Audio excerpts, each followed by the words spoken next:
of second year mechanical.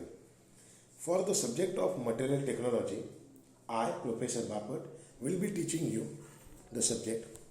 Today, in the very first lecture of material technology, let us understand what is the syllabus and what are its content we have to study over the semester.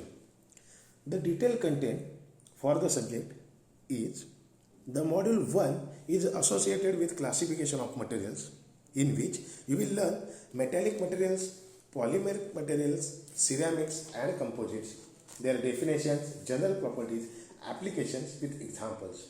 Then we will learn lattice imperfections, their definition, classification, significance of imperfection point defects, vacancies, interstitial and impurity atom defects, their formation and effects, dislocation, edge and screw dislocations, Berger's vectors, motion of dislocations and their significances, surface defects, grain boundary, subangle grain boundary and stacking faults, their significance, generation of dislocations, Frank Reed sources, condition of multiplication and significances.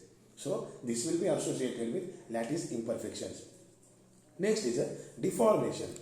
We will learn definition of deformation, then what is elastic and what is plastic deformation, what are the mechanisms of deformation and its significance in design and shaping, critical resolved shear stress, deformation in single crystal and polycrystalline materials, slip systems and deformability of FCC, that is face cubic center, BCC, that is body cubic center, and HCP, hexagonal closed pack lattice systems. Then strain hardening, definition of strain hardening, importance of strain hardening, dislocation theory of strain hardening, effect of strain hardening on engineering behavior of materials, recrystallization annulings, stages of recrystallization annealing and factors affecting it. So overall this will contribute the module 1, that is classification of materials. In the module number 2 we will learn failure mechanisms, that is fracture, definition and types of fractures, brittle fracture, then Griffith theory of failure or Griffith theory of fracture, Orovan's modification, dislocation theory of fracture, critical stress and crack propagation velocity for brittle fractures, ductile fractures, notch effect on fracture, fracture toughness, ductility transition, definition and significance of fracture.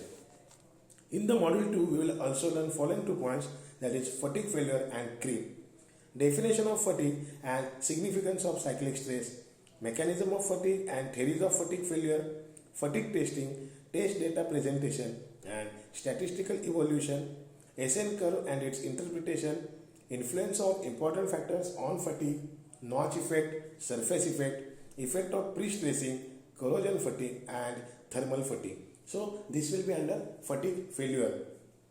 In the creep section we will learn definition and significance of creep, effect of temperature of creep, and mechanical behavior of materials, creep testing and data presentation and analysis, mechanism and types of creep, analysis of classical creep curve and use of creep rate in designing of products for load bearing applications, creep resistant materials. In the module number 3 we are going to study theory of alloys and alloy diagrams, significance of alloying, definition of alloy, classification and properties of different types of alloys, solidification of pure metal, different types of phase diagrams, that is isomorphous, eutectic, peritectic, eutectoid and peritectoids, and their analysis, importance of iron as an engineering material, allotropic forms of iron, influence of carbon in iron-carbon alloying, iron-iron carbide diagram, that is Fe3C and its analysis, TTT, that is time temperature analysis diagram, CCT diagram, hardenability concepts and test, graphitization of iron, gray iron, white iron, nodular and malleable ions, their microstructures, properties and applications. So this will cover module number 3. For the module number 4, technology that we are going to study is related with the heat treatment process.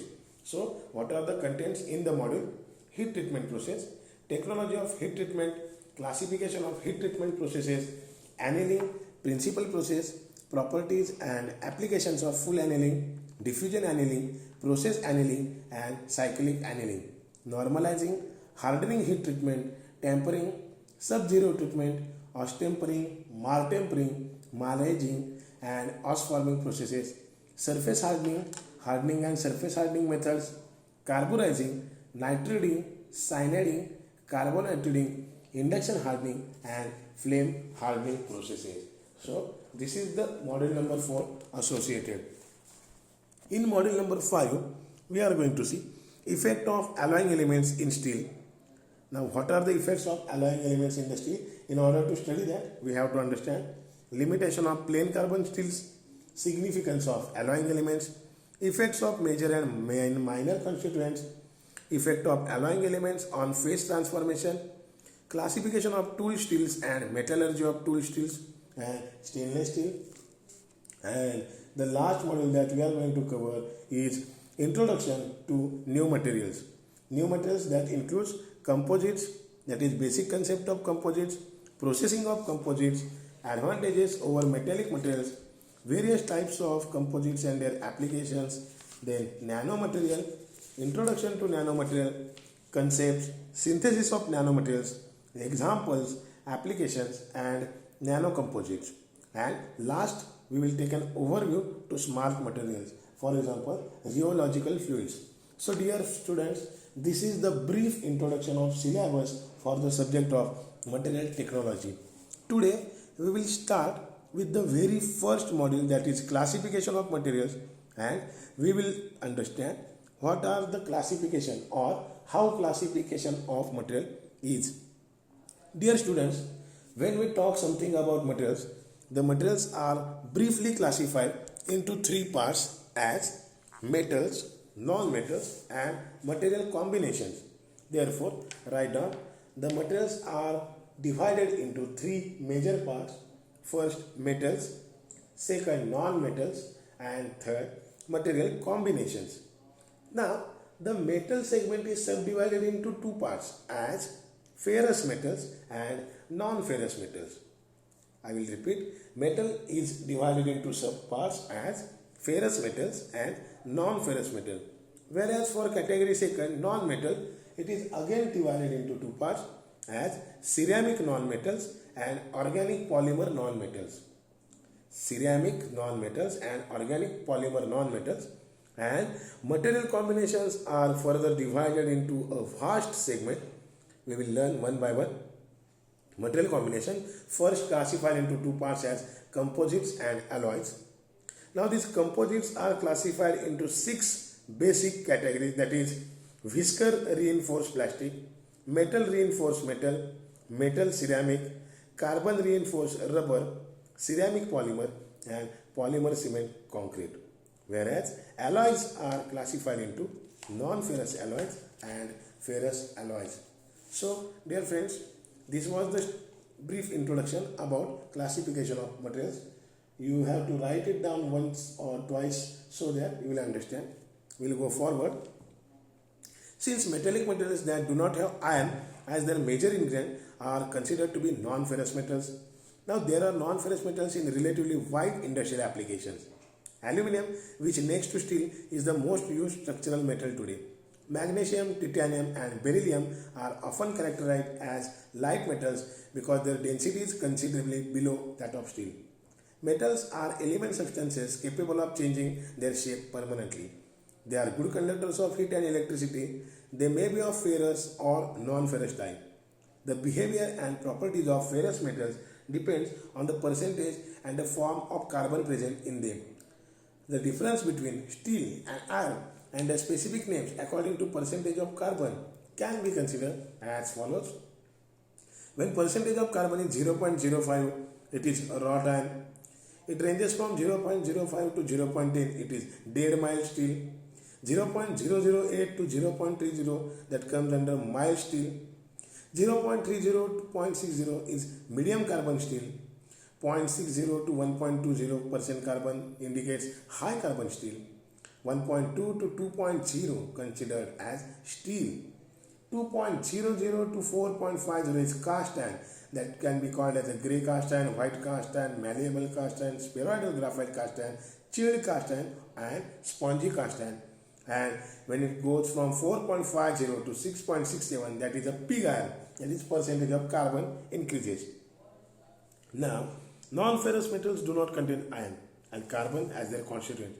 Aluminium, copper, silver, nickel, zinc, tin, chromium, etc. are some of the examples for this. Aluminium, copper, silver are good conductors of electricity, whereas the name Ag, is most malleable, Au is most ductile, and Cr, that is chromium, is corrosion resistance. Zinc is used in the metals plating, tin is used to make bushes, and nickel impart strength, and creep resistant ceramics are generally metallic or non-metallic oxides.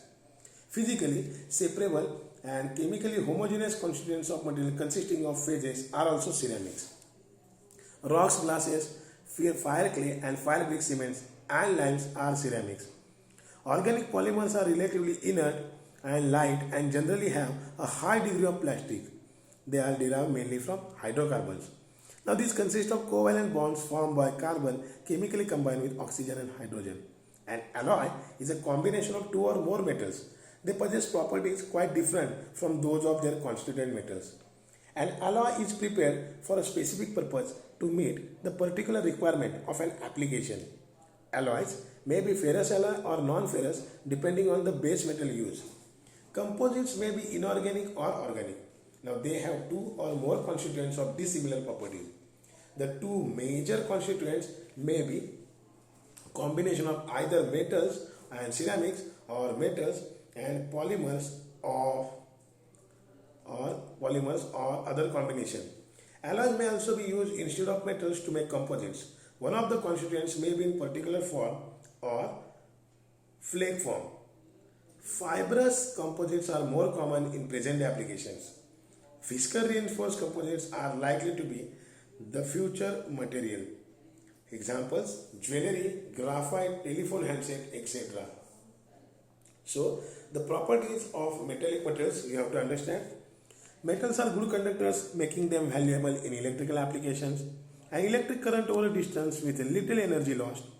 Electrical power grids rely on metal cables to distribute electricity. Home electrical systems, for the most part, are wired with copper wire for its good conducting properties.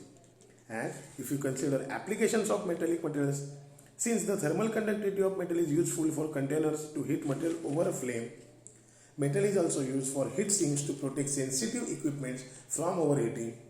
Metals have specialized uses. For example, radioactive metals such as uranium and plutonium are used in nuclear power plants to produce energy via nuclear fission. The high reflectivity of some metals is important in the construction of mirrors, including precision astronomical instruments.